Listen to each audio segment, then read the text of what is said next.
Hello viewers, welcome to new blog. আজকে চলে আসলাম নতুন একটি ব্লগ নিয়ে। আজকের ব্লগটি হচ্ছে আমার দোকান বিষয়ে। আপনারা স্ক্রিনে যে ভিডিওটি দেখতে পাচ্ছেন এটি হচ্ছে আমার পুরাতন দোকান।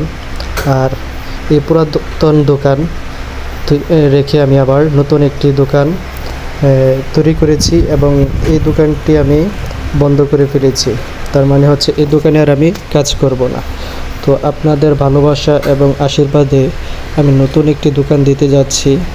আপনাদের কেমন লাগে এবং কেমন হয়েছে আপনারা অবশ্যই কমেন্ট করে জানাবেন।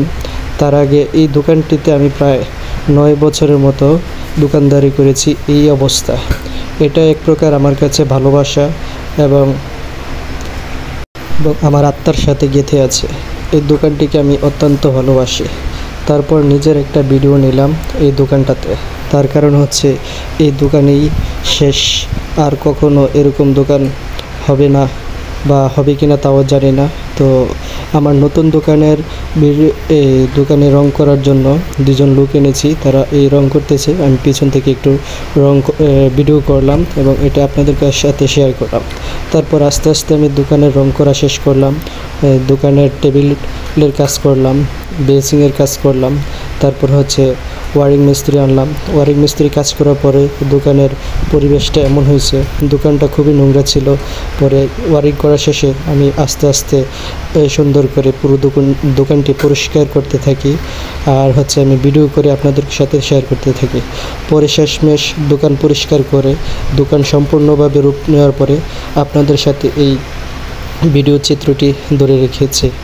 আসলে আমি এরকম একটি দোকান করতে পারবো এটি কল্পনার অতীত ছিল। তার কারণ হচ্ছে আমি চেষ্টা করেছি এবং আমি নিজের প্রতি আত্মবিশ্বাস রেখেছি যে আমি নিজে নতুন কিছু করব। সম্পূর্ণ আপনাদের ভালোবাসা এবং সাপোর্টে, যারা আমার শ্রদ্ধাভাজন আছেন, সহযোগিতায় আমি এতটুকু পর্যন্ত এগোতে পেরেছি।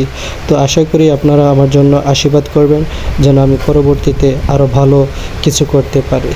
আর এই ভিডিওটি করার একটি মাত্রই কারণ হচ্ছে আমার যে আত্মবিশ্বাস ছিল, সেই আত্মবিশ্বাস থেকে আমি এটি তৈরি করেছি এবং আমি সাহসিকতার সাথে এই দোকানটি দিতে প্রস্তুত হয়েছি এবং আমি খুবই এই দোকান দেওয়ার জন্য অত্যন্ত পরিশ্রম করেছি। ভগবান আমার আশা পূরণ করেছে এবং ভবিষ্যতে যেন আরও ভালো করতে পারি।